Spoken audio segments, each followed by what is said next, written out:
Jangan lupa untuk subscribe dan nyalakan lonceng notifikasinya. Pemirsa, hingga saat ini proses evakuasi dampak dari erupsi Gunung Semeru masih terus dilakukan. Sementara itu warga yang mengalami luka-luka masih dirawat di rumah sakit.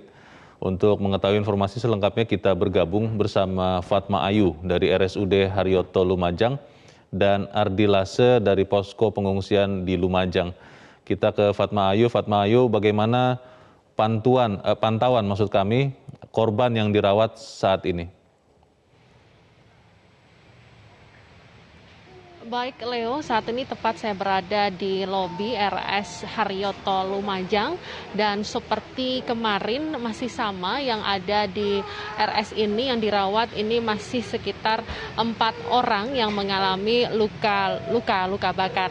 Dan sementara itu awalnya di rumah sakit ini merawat 10 pasien pada hari Sabtu malam. Ini 10 orang datang menuju IGD dan 2 orang dinyatakan meninggal dunia pada keesokan harinya, yakni pada hari Minggu pagi dan juga siang. Dan 2 orang pada hari Minggu ini dirujuk di Rumah Sakit Subandi Jember karena mengalami luka bakar yang cukup parah sehingga dirujuk di Rumah Sakit Subandi di Jember begitu. Dan saat ini tersisa sekitar 4 orang dari orang yang dari pengungsi, maksud kami dari korban adanya erupsi Gunung Semeru, dan 4 orang tersebut ini dirawat di ruang ICU dan juga perawatan biasa. Juga 1 orang ini masih dirawat di perawatan biasa dan sisanya ini dirawat di ruang ICU. Sementara 2 orang sisanya ini atau 2 orang selain 4 orang itu ini sudah dikembalikan ke rumah masing-masing dan sudah dinyatakan bisa rawat jalan begitu.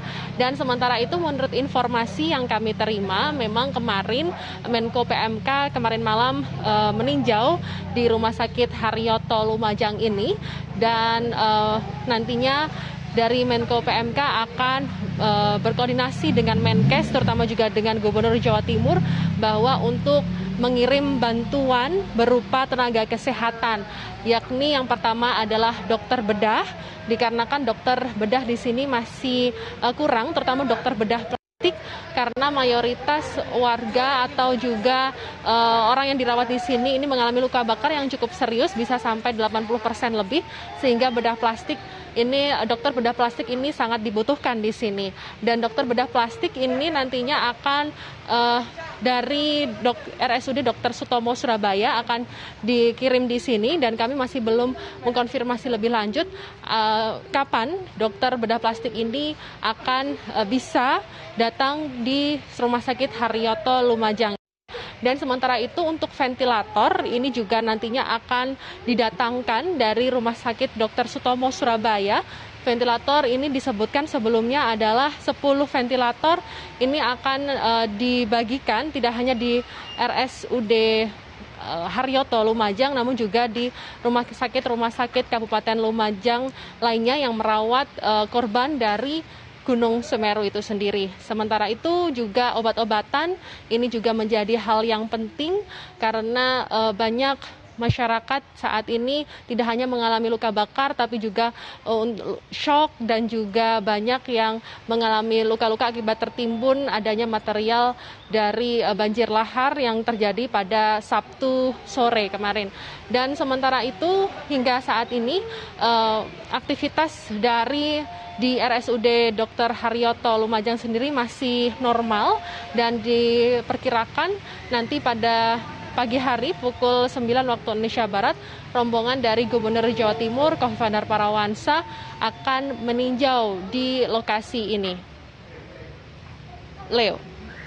Ya Fatma, bagaimana kondisi terkini yang mungkin bisa Anda laporkan saat ini yang terjadi, termasuk evakuasi yang Anda ketahui?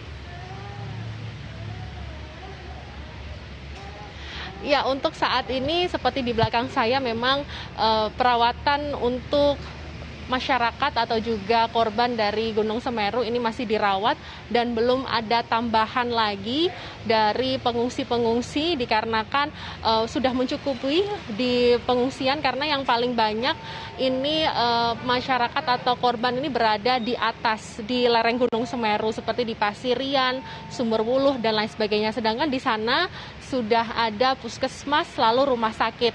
Sedangkan saat ini saya berdiri adalah berada di Kabupaten Lumajang, tepatnya di kotanya begitu. 1 jam, sekitar 1,5 jam ini perjalanan dari kota menuju ke atas. Mengapa di rumah sakit ini hanya sekitar 4 orang saja yang saat ini tersisa dirawat di sini?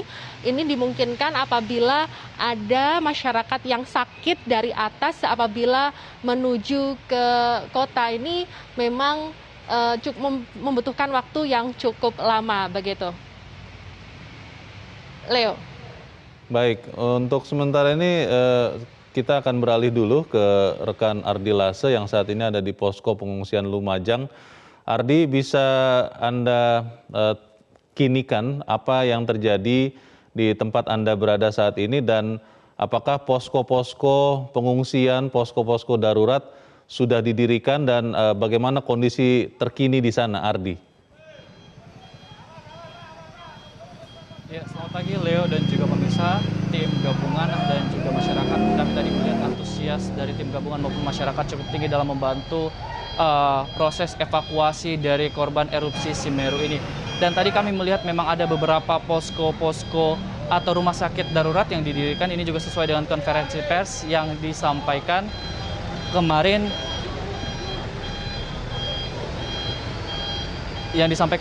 oleh Kapolda Jawa Timur maupun dari TNI, di mana dikatakan bahwa akan mendirikan posko-posko untuk membantu korban erupsi Semeru ini. Dan Leo dan juga pemirsa, berdasarkan hasil pantauan kami, sekarang saya berada di salah satu posko Rumah Sakit Bayangkara dan kami memantau memang sudah ada persiapan yang dilakukan di sini, di mana jika kami melihat terdapat beberapa ranjang yang sudah disiapkan. Hal ini nanti jika ditemukan adanya korban dari hasil ataupun evakuasi dari erupsi Semeru ini. Selain itu, Leo dan juga pemirsa, kami tadi melihat sudah disediakan juga tenaga kesehatan dan juga alat-alat kesehatan berupa oksigen maupun obat-obatan. Dan sebelumnya dikatakan bahwa nantinya posko-posko kesehatan ini pusat dari Rumah Sakit Bayangkara atau posko dari rumah sakit ini nanti berada di Panenggal, dekat dengan lokasi atau titik erupsi terjadi. Dan selain itu, Leo dan juga pemirsa, dari pihak kepolisian juga sudah menurunkan DVI nantinya yang selalu berjaga di posko-posko yang telah disediakan. Dan terkait juga dengan antusias masyarakat, tadi kami melihat ada banyak sekali di perempatan jalan masyarakat yang membantu mengumpulkan sumbangan untuk membantu proses evakuasi maupun nanti korban dari erupsi Semeru ini. Demikian Leo, kembali ke studio. Baik, kita nanti akan terus menantikan update terkini situasi di lapangan. Ardi Lase dari Posko Pengungsian Lumajang dan Fatma Ayu melaporkan dari RSUD Haryoto Lumajang.